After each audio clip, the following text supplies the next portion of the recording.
Hey guys, welcome to That Pedal Show. Dan here. Mick here, hello. Well, this is weird. This is very weird. We're doing the split screen thing. I will just explain this. Daniel is here on your screen. On my screen, he's right there. So if I do this, it's because I'm looking at Dan. Dan, how does that work for you? Look, it's fine. This is what we've got. We're going to deal with it. We are professionals. We will carry on.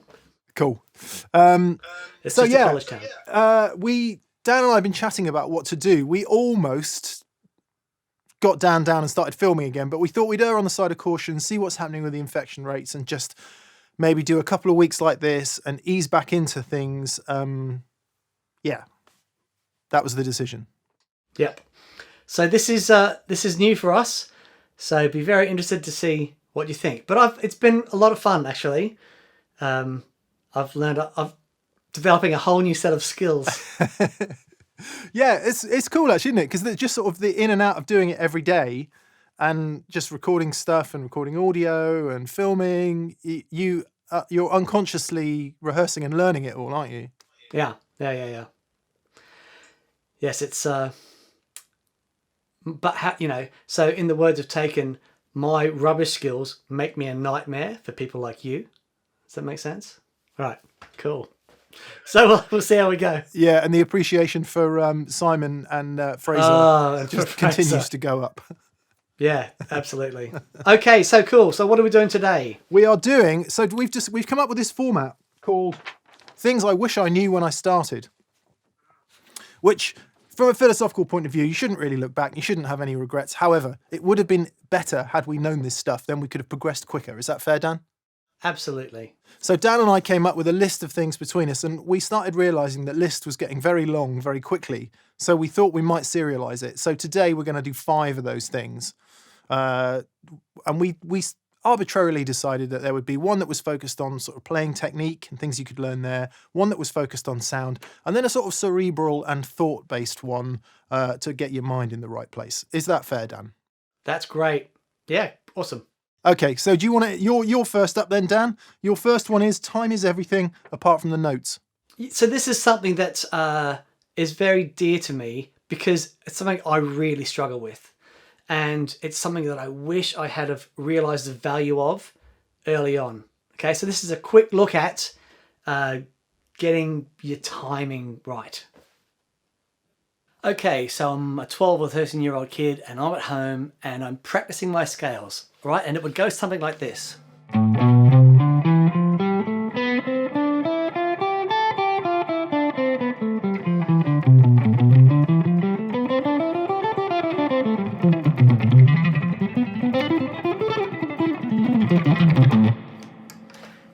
Something like that. The whole goal was to get as fast as I could. Now, here's the problem with that. It's a lot of fun, and certainly building up speed and dexterity is a great thing, but I wasn't anywhere near any sort of tempo, okay? And that, when I first started playing in bands, that became a real issue because my sense of timing was all over the place. So whenever I practice now, it's always with a metronome. It's always with something that's going to give me time.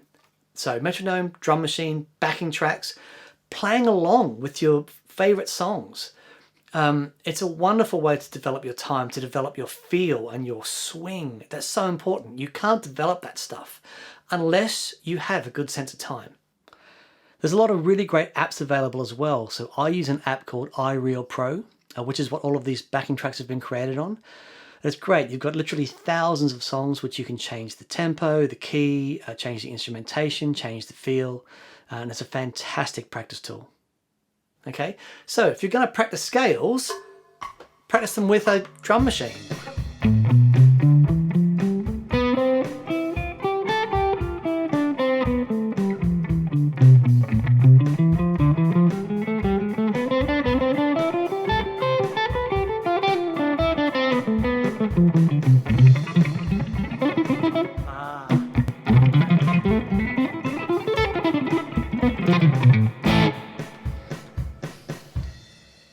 You get the idea. So when you develop your sense of time, then you can start looking at things like playing with that time, things like pushing the groove and then relaxing on the groove. So what I'm going to do is just play a basic pentatonic run. The first time I play it, I'm going to push the tempo, trying to be really on it as much as I can. The next time I play it, I'm just going to relax on that groove a little bit, and you can feel the difference immediately.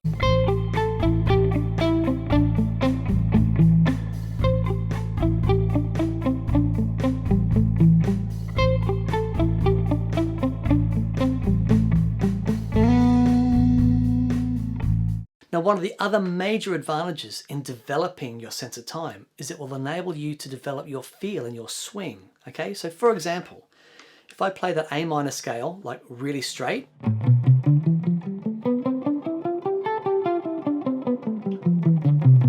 and that's when the time between each of those notes is the same. Okay, but now if I swing that a little bit,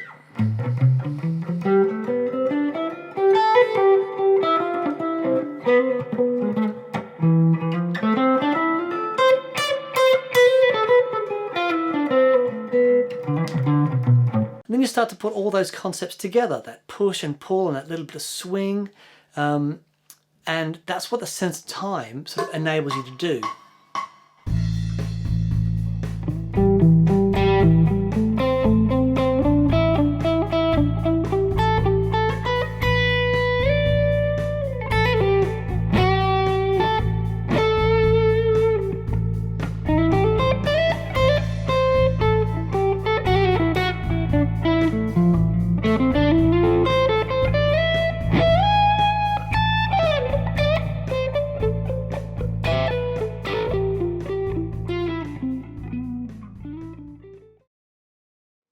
Right, there we go.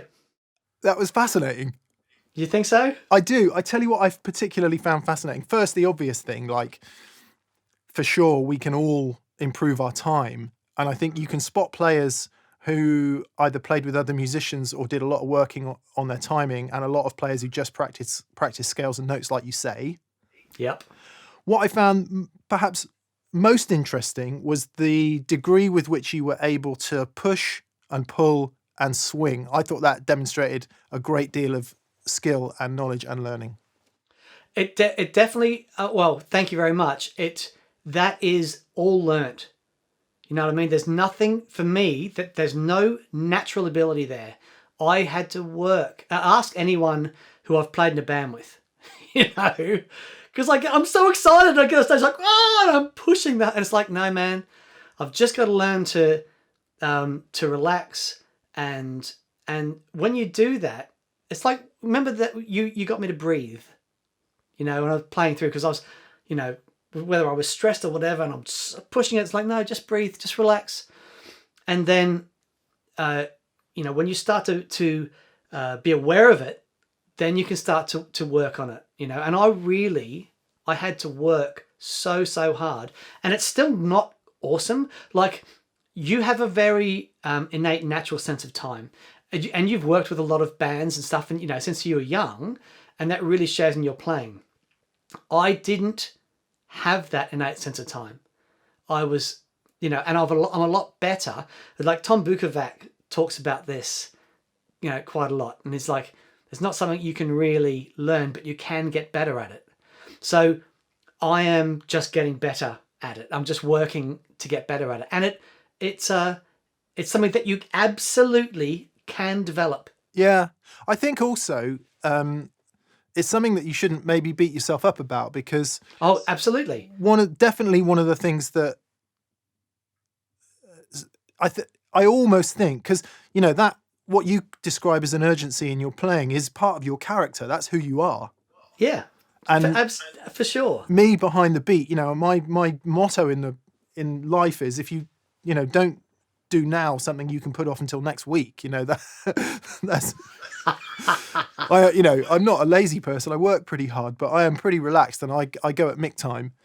And I think, yeah, right, but okay. you're more urgent. Things come to you quicker. They got to get out quicker, and so it's a reflection of your character. And I think if you think about players like Wilko Johnson, I don't know, Wilco's kind of very ahead and forward and on it all the time. But if you think of all the great studio guys, they were just on. absolutely. always Yeah. on. Whereas most of the blues guys were usually Bit back. bit back, and I think a lot of the rock guys often sound ahead to me, but that's just because I'm back the whole time. Sure. But I hope that is at least a bit encouraging for people who are aware that their time isn't great. Yeah, You know, because it is absolutely something that you can work on, and the earlier you start, the you know, obviously the more chance you have of getting it together. I wonder if people still play along to CDs and records. Man. Oh, MP3s, obviously, because Yeah. you know, when I from 8 years old through to about 13, like those really formative. There's nothing, you know, I wasn't playing in bands or anything, so I was only playing at home. I was playing along to Highway to Hell by AC/DC and 2 or 3 Quo records that I had. Sure. And that was about it. That was pretty much all the music I had. Right. And if you play along to AC/DC for 3 years, you're going to start swinging like Angus. You're going to start grooving like Angus.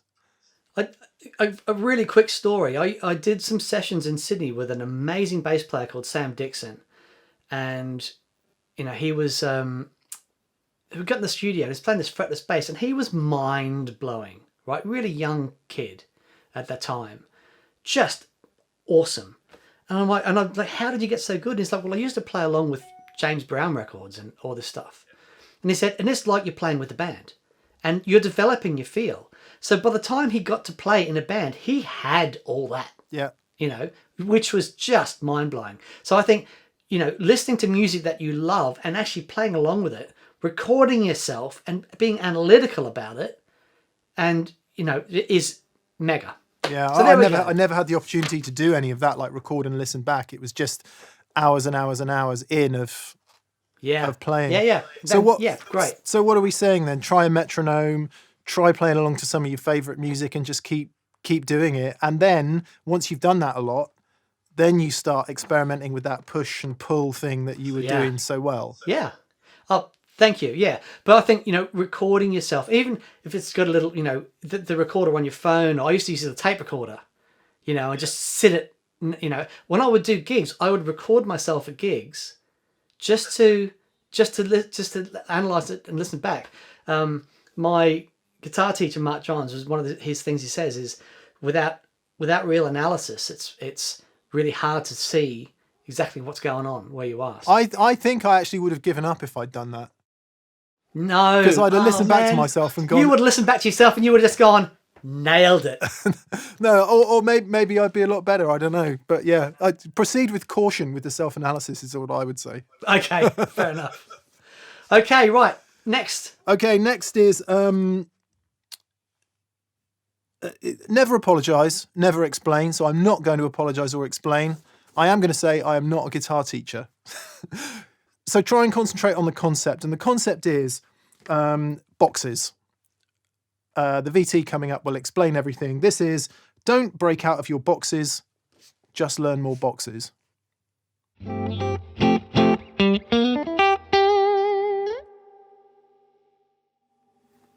That seems to be working. Don't break out of your boxes, just learn some new ones. Now, this is controversial advice because any decent guitar teacher, and you've probably said it to yourself loads of times, I say it to myself all the time, I really need to break out of my boxes in order to be, I don't know, more melodic, more expressive, play more interesting stuff usually. It's the biggest problem with anyone who sort of centres their style around blues playing, and rock for that matter, but especially in blues, because we're all about the minor pentatonic, usually, in the key of G.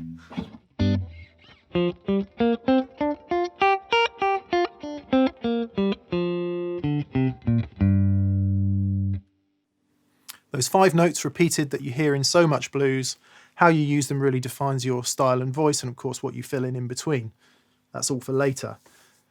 So I did it for years and I still do it. I just play around the boxes, the shapes that I know, because, without wishing to be too obvious, sorry I used that camera there, here we are, G. That's kind of home, so you see this is the root note, and you play everything under that shape.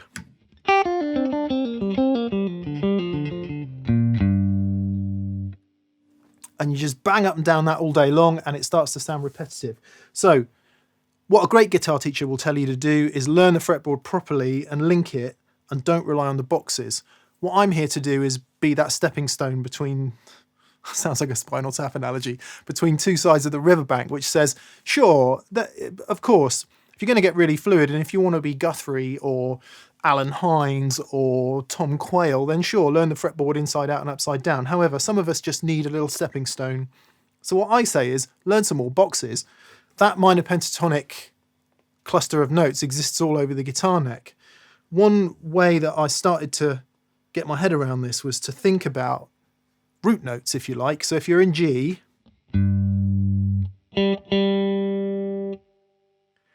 you got a G there, you got one on the top string, and then you've got them all over the rest of the guitar neck.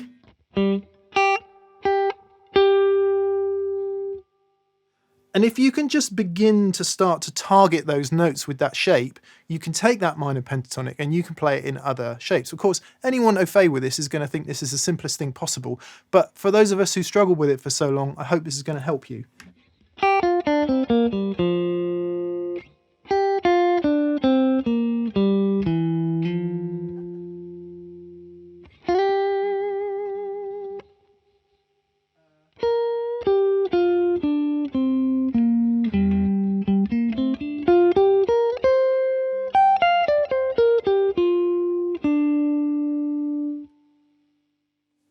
You can really hear me struggling through it because I never learned it properly either.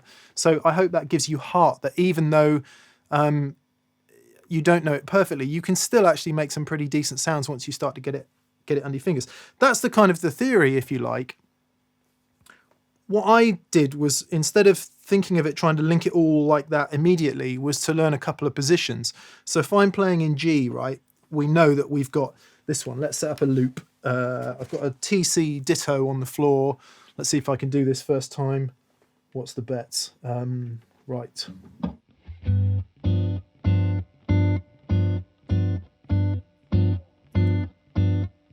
There's no power to it. Balls!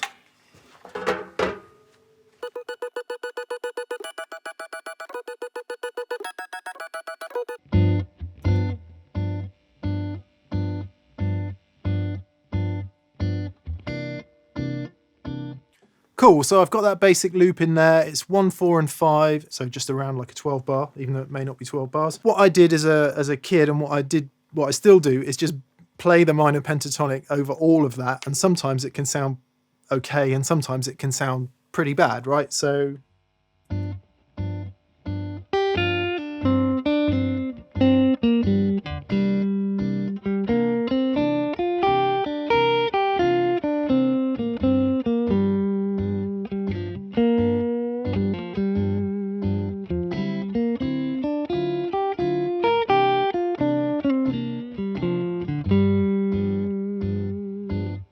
trying to only play minor pentatonic notes, and the one that I added was the bend up to the major pentatonic, or should I say the major third. So in G, minor, major, and that bend up from the minor to the major third is a huge part of the sound of blues.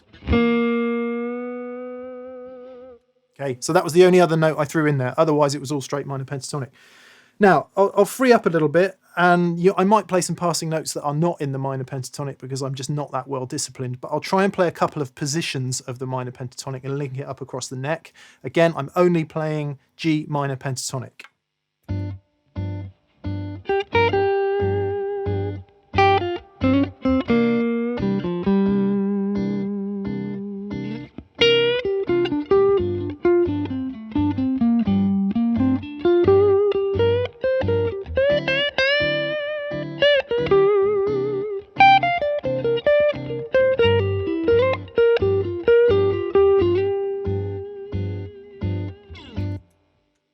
So I think I only played one note that wasn't straight minor pentatonic in there. Excuse me, I'm not a guitar teacher. It's very tough for me to do that. So just by changing position and going into a couple of different positions there, I'm starting to link the neck a bit. Fast forward from there, what I'm going to do now is share a trick that Matt Schofield shared with me and Dan. Remember, we've got our 1, 4 and 5 chords. What we're going to do now is we're going to play G minor pentatonic over the 1 chord. We are going to play C major pentatonic over the 4 chord, because C is the 4 chord, right? And we're going to play D minor pentatonic over the 5 chord. So minor, major, minor over the 3 chords. Now, if you play the straight pentatonic scales, again, it can sound a bit wooden, right? But you've got to start there. So G minor pentatonic.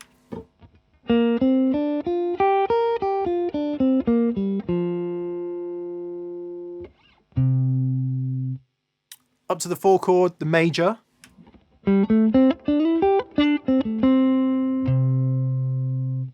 Five chord, back to minor.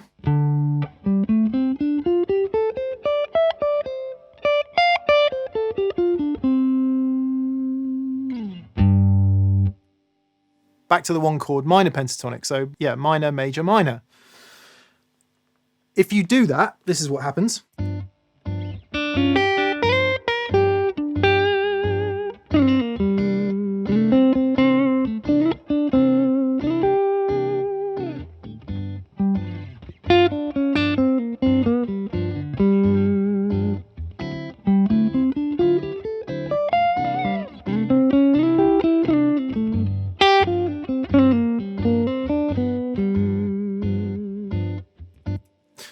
Sorry for the horrible major third in there.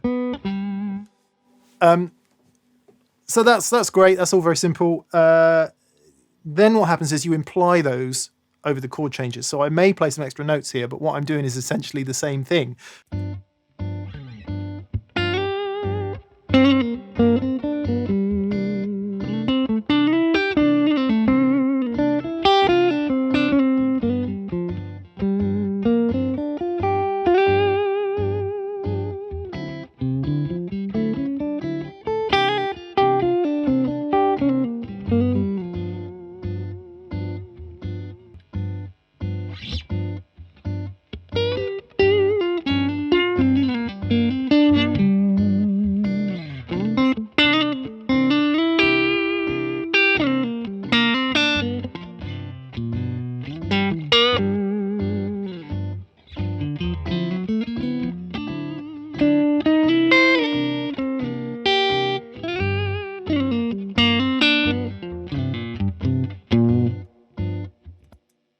So as you can see, when you're thinking about it like that and you're trying to just play those different boxes, it sounds very stilted and kind of not together, but you've got to go through that and you've got to work through it and you've got to push through it, because once you start doing it, that's when you'll start linking those positions up a bit more.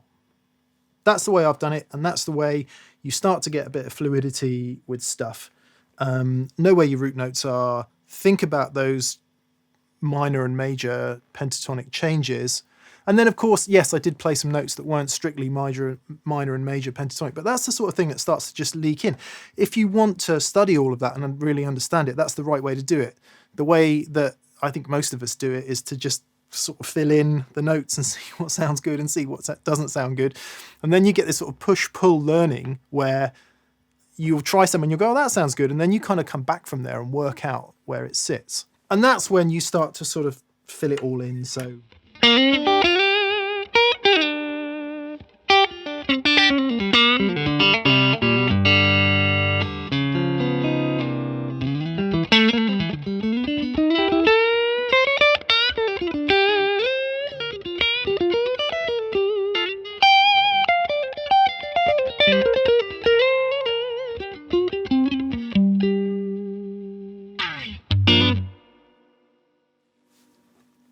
weaving in and out of those shapes, stick them together, and I think that is how you can break it out of boxes, by learning a few more and starting to link them together.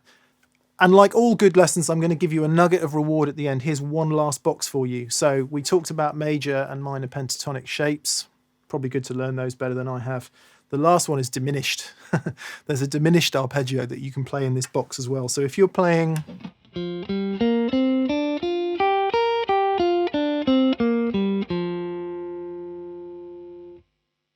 the diminished interval sounds like this.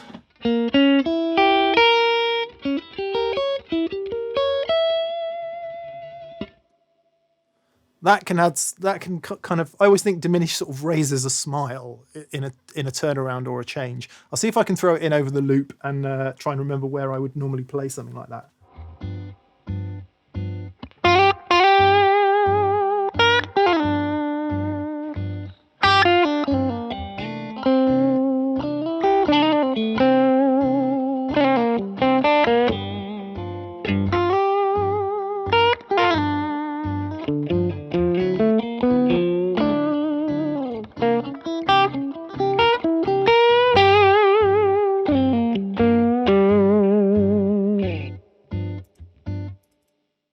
I just had to remember, yeah, over the 5 to the 4, you can throw a diminished in there. So that was your reward. Okay, I hope that was useful. Don't break out of your boxes, just learn a few more. So I got to ask you then, Dan, you're more au fait with the technical side of playing than I am. I am aware that my major pentatonic wasn't right, so we need to just explain that. But what do you think of the approach? So the major pentatonic was right. You played it in the right way. So the way that I think about major and minor pentatonics is this. You know the shape, right? So if you think of the shape, let me see. Yeah, let's just say, while Dan sorts that out, we're not going to include any tab or anything. If you want to know the major and minor pentatonic, there's plenty of resources online that can do it. What we'll do now is just explain the intervals, perhaps would be helpful.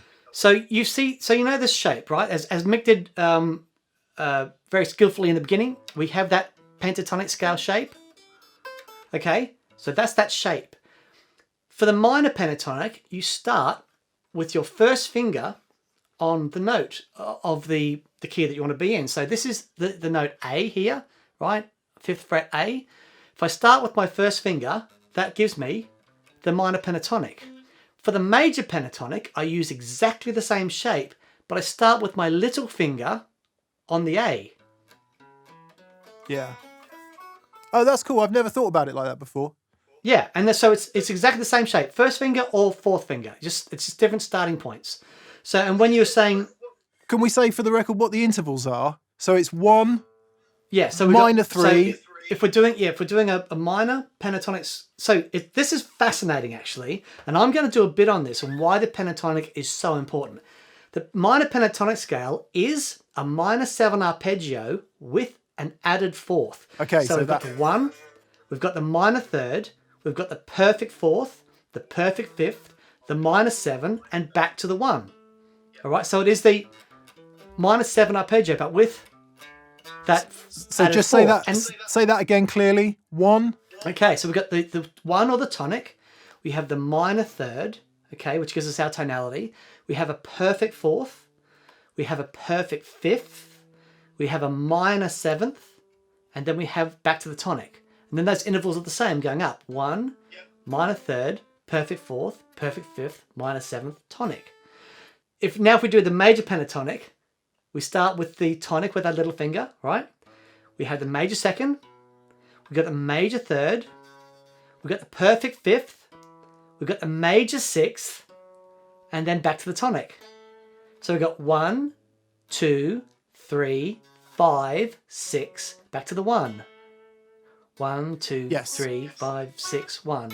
Great. So just a little clarification. When I was talking about the Matt Schofield thing and saying that minor, major, minor for 1, 4, and 5 chords, I think rather than play the straight major pentatonic scale over that 4 chord, the 4 major pentatonic, it's imply a major flavour. Sure. So yeah. Anyway, but we're probably going over ground that was covered in the thing. Yeah. I think. I thought it was great. I love that idea and you hear it all the time. Oh, man, you've got to break out of your boxes, and you don't, because that pentatonic thing, it is in every guitar solo. Yeah, and just you know what I mean. If you learn it just in 3 places and then start to link them, you're still seeing it as boxes. And that diminished thing that I play at the end is a box. That's another box. Yeah. So it's just definitely. Don't have one box, have lots of boxes. And I love that. Maybe. I love that. Brilliant. Okay, maybe we'll do some more of that. Definitely. I really learned something from that. Because and I'll tell you why, that concept of, because I've been really, I've got to push myself, I've got to stop doing all the normal stuff. It's like, no, do the normal stuff. Just add stuff to it. Just expand on it. You know, I love it. Cool. It's really good. Thanks, mate. Really good. Thanks, mate. Okay, so we're going to throw back to you then. Now we're on to tonal and guitar type things. So this is all about guitar action, okay? So understanding the difference between like a really low action and a not so low action. So with my first couple of electric guitars, one of my main goals was to get the action, which is the distance from the string to the fingerboard, as low as possible, because I thought it would help me do this.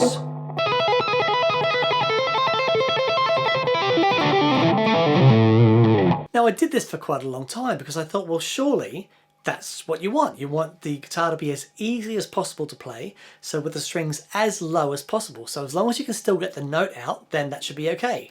And then I remember talking to some other guitar players in Brisbane whose tone I really admired and playing their guitars. And they had these actions that were a lot higher than mine. And I thought, well, you know, what's going on? Because surely the goal is to have a really nice low action. But these guys had, you know, the notes sounded massive and the guitars had sustain. And so I started doing some experiments. So what I'm going to do is play a couple of different things on the guitar. And the only thing I'm going to change is the action. Okay, so with the action set really low as it is, and I'm using this Nick Huber guitar because it has one of the best necks like I've ever played on an electric guitar. So, you know, no one can say that, well, of course a higher action sounds good on a vintage telly because you can't, you know, the notes will fret out and stuff. Not so on this guitar, okay? So I'll play a couple of different things, and the only thing I'm going to change is the action.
So that was a difference in height of 0.5 millimeter, right? So the guitar was still immensely playable, and I could still do all the...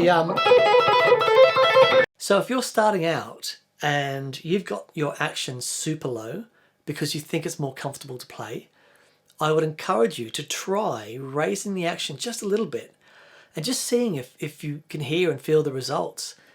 Because giving the string a little bit more room to move and to vibrate will help the guitar to resonate, and the results can be fantastic. Well, not without controversy, I would say, mate. Really? Yeah. I tell you, when you... So Dan and I shared the low-res clips of what we've done so that we could react to them before we film this. And through, you know, over the internet, I could hear a difference. I could definitely hear the higher action with the strings ringing out more clearly. But it wasn't chalk and day. It was pretty subtle, I thought. Could you hear it? Really? Could you hear it very clearly in the room? Oh, in the monitor, like where I'm mixing the audio, it's... Yeah, I mean, I've put gain on there so that, because, you know, just to show the difference, because when I'm, you know, with the low action, it's all about the gain stuff. But even with the gain and the compression from that, I mean, listen to the sustain and the notes as I'm bending and holding onto them, and listen to the mid-range in the chords. You know, like, it probably is more obvious, you know, actually with the monitors in the room with the really high quality audio. But, you know, have a listen to this in headphones, Yeah. I would say. A really good example. because that, for me, when I first discovered that I could have extra sustain and extra sort of tonal qualities from the guitar, it changed everything for me. Yeah, I guess it stands to reason, doesn't it, that I've always found it interesting that part of the electric guitar sound is the sound of the strings against the frets. Yeah, right. And, well, actually, but that's going to happen even with a higher action. That's still going to happen. It's just going to happen less. And all that's happening there is the strings aren't choking. And don't forget, I raised that action by 0.5 millimeter. Really? I didn't go nuts. It's 0.5 millimeter. Yeah. You know, so it's I just raised it to something that, you know, I might even raise it a little bit more. The action on my telly's you know, a lot higher than that. But that was just to show with a tiny tweak, it really does, you know, for me, fundamentally changes the way the guitar reacts. One of the things that I found with a really low action is I was trying so hard to get those notes, and I was you know, sort of hitting it hard and just adding more gain, you know, trying to get that sustain. When with a little tweak like that, it just solves so many problems for me. Well, I think it tees into the thing that I'm discussing next, which is how you attack the guitar. And so cool. Your action height clearly depends on your playing style. So if, like me and you, the tendency is to attack the guitar a bit more, then you physically can't play with a very low action.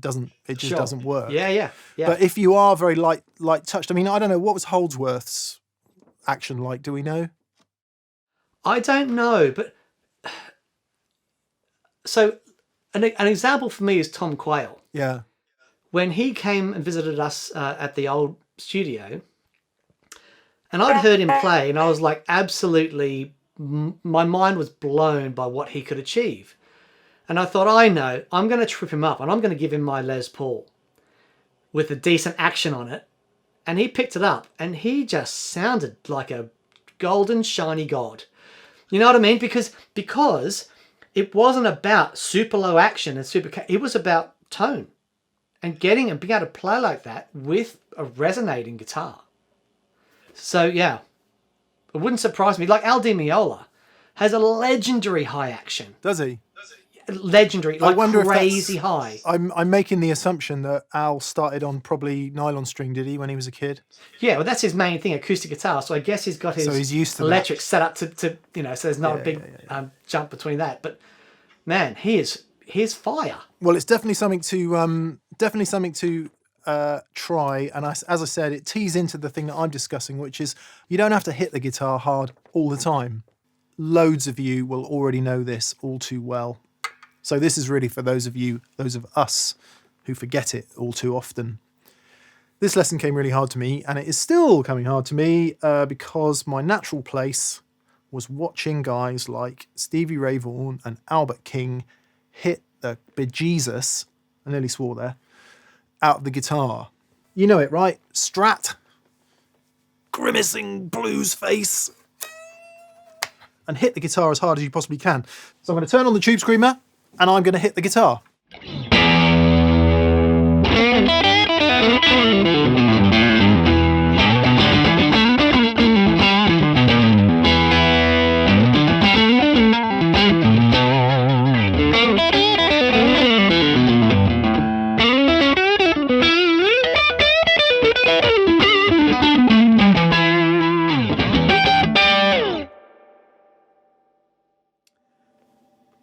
I can barely even do it anymore. I'm going to try an experiment.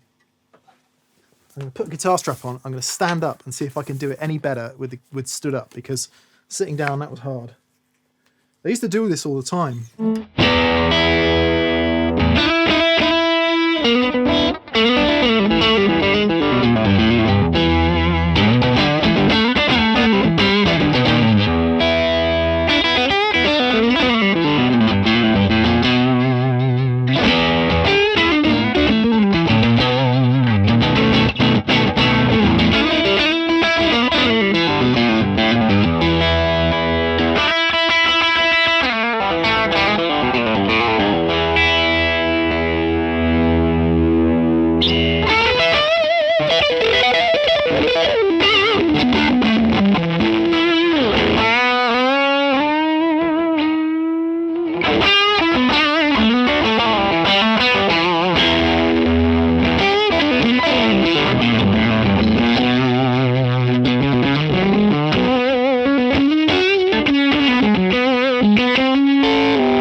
maybe. When I get into the flow of it, maybe a little bit. But that kind of playing felt like it left me some time ago, simply because I don't do it anymore, really.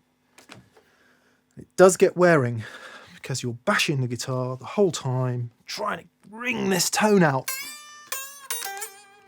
And actually, what it does is it just takes away a lot of nuance, a lot of the other stuff you could be doing. So let's take the other approach. What I'm going to do, I'm not going to change anything. And all I'm going to do now is just not hit the guitar so hard, and maybe even turn it down a bit.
I don't know, maybe it's a state of mind, and maybe it's a place where you are with the kind of stuff you're playing, but my brain at the moment is not in that trying. When I can't get music out of the guitar, my default response before was to hit it harder. I think maybe it's a part of growing up, maybe it's just an interest in different types of music, but these days, and in fact, I'll just put the 325 on for a sec. It's kind of almost more important with a guitar like this, because with the Strat, you know, there's so much dynamic headroom there, it will just take whatever you throw at it. It's really only your technique that stands in the way there. But the 335, you know, if you do that thing where you just hit it, and sorry, metal mate, but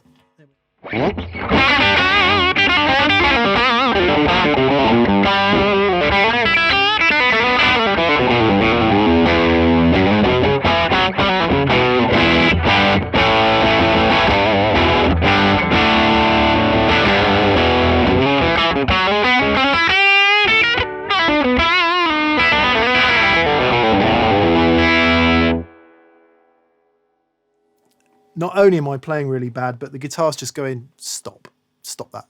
That's not for me. So let's just, you know.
when I get frustrated and it's not happening, now, instead of hitting the guitar harder and getting frustrated, which was always my go-to response before, now just turn it up, turn the guitar down, let it start to howl a bit. Yes, the playing styles were a bit differently and it might depend on song to song, but I don't know, maybe I'm just getting older. You don't have to hit it so hard all the time. Let the guitar do the work.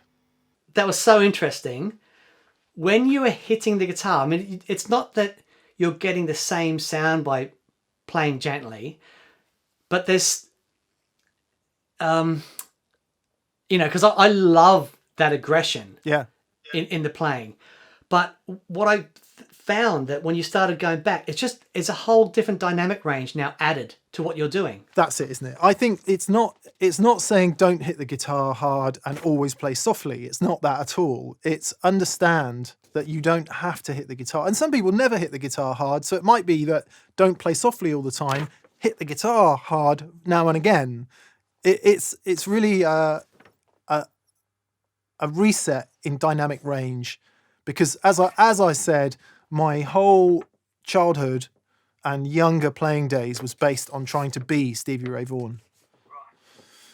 And boy, did he hit the guitar. Oh yeah. So, but what I've discovered is, even though the playing styles were kind of different in the two examples, and clearly that enables more to happen, the texture, when I had the two gain pedals on, for example, it was the same in the two sections, except when let go with the 335, it was able to feed back and get all those sort of, the fleshy bits on your fingers and your nails the edge of the pick and all of that. And I think what that also, I don't know about anybody else, but for me, it just gives me time. Right. It gives me time to think about the next thing, or to let the next thing present, rather than, oh my God, I've got to play that note now and I've just missed it. Yeah. Well, because you're carrying less stress, aren't you? Yeah. When you're not trying to hit it. Could be as simple as that. Then there's that whole thing that goes back to being, relaxed, where you're playing. When we have had Simon Jarrett on the show, and I'm listening to the way he plays, and I'm just astounded from the tone that he gets, and he picks so light, but he's based his whole style and his whole sound around that and being articulate and dynamic, so absolutely, if it's, if you are so used to just bashing the guitar, you've got a whole extra layer of dynamics yet to explore.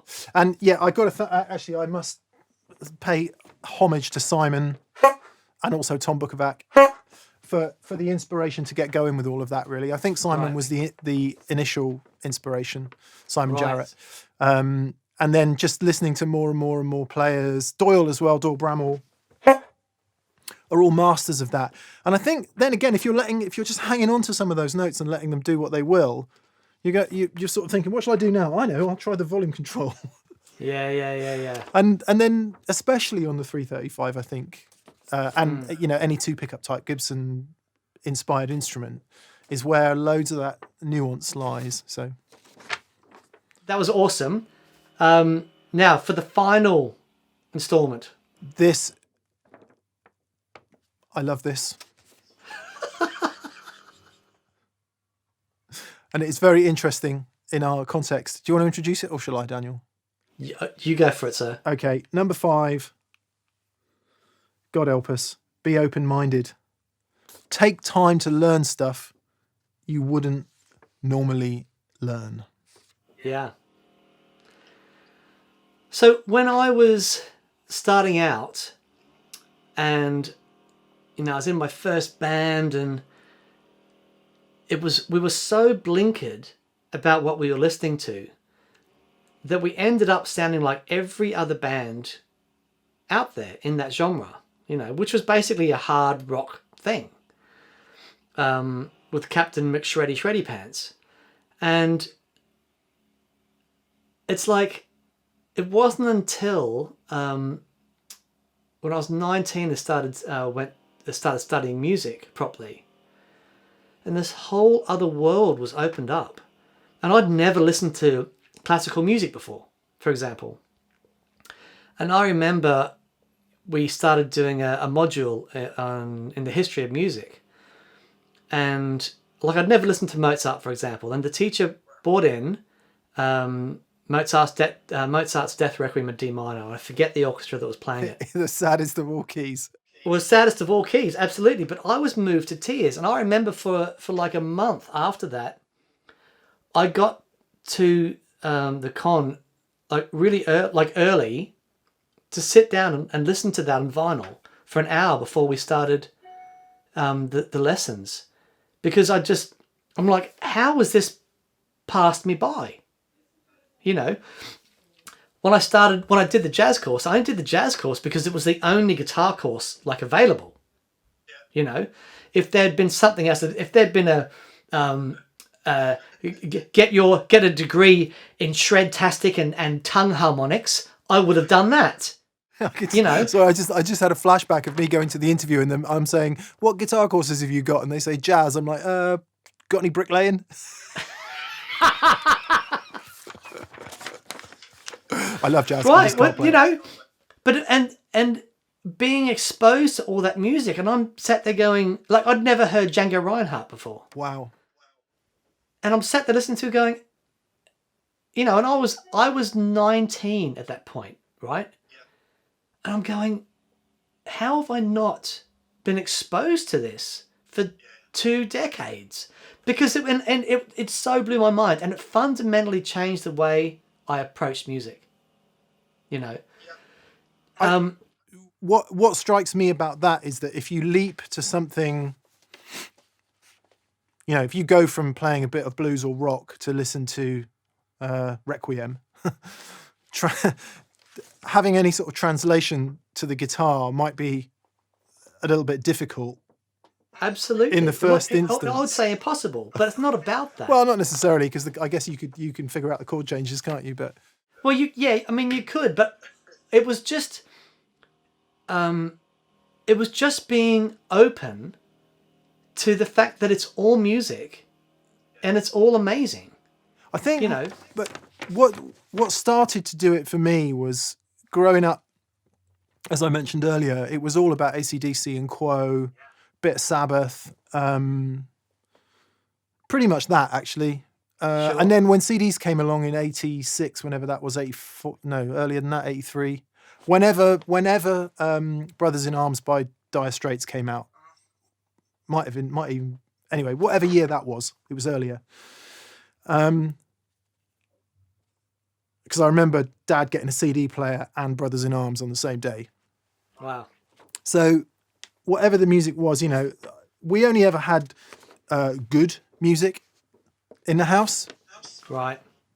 Credible music, you might say. And I thought Man, I had kung fu noises. Dan, one day we'll play you Dan's Kung Fu Noise LP. Both sides. Both sides. What should we listen to now? I don't know. Anyway, and then I really hated, because just from a pure idiot's ignorance, ego point of view, I really hated all 80s pop music. So Madonna, Whitney, Human League, everything that was in the charts of the 80s, I just thought it was all trash. But yeah, with a slightly older head on and a bit more appreciation, sat down and just playing the guitar chords to those songs. Yeah. And just working out the chords. Couple of things you learn. One is you start to learn a lot about diatonic harmony really quickly. Yes. Because they were all that, weren't they? They were all 1, 2, 4, 5 or 1, 6 minor. Just absolutely standard chord changes that probably came from 60s and 70s pop and soul. Sure. Ish. And all of a sudden you go, oh wow, this is really great music. And I never, who on earth, a guitar player, would listen to a Madonna song and go, I'm gonna learn this. But you sit there and you learn the chord changes, and then all of a sudden the next time you're listening to something that you think is a bit more credible, you're going, oh wow, I recognise what that chord change is. Yeah. And that. But see, when I listen to those early Madonna tunes, I'm listening to Dave Weckl play drums, and it's like, and his performance is unbelievable. It's astonishing. They have the best guys playing that stuff. When I so one of the things that I got into was country music and listening to, so my we had a lot mum of did that. have a Dolly Parton album, and I thought, well, I'm just, that must be trash because my mum's listening to it. But then go and have a listen to the rhythm guitar section on Jolene. Oh yeah. Just the acoustic guitar playing. And I challenge anyone to record that intro. Not Tom Bukovac, but anyone else. Yeah, I don't know who played it. It would be interesting to know. But it is perfection. It is absolute perfection. You know what I mean? So she had the best guys in there. And that just, they were the wind beneath her wings.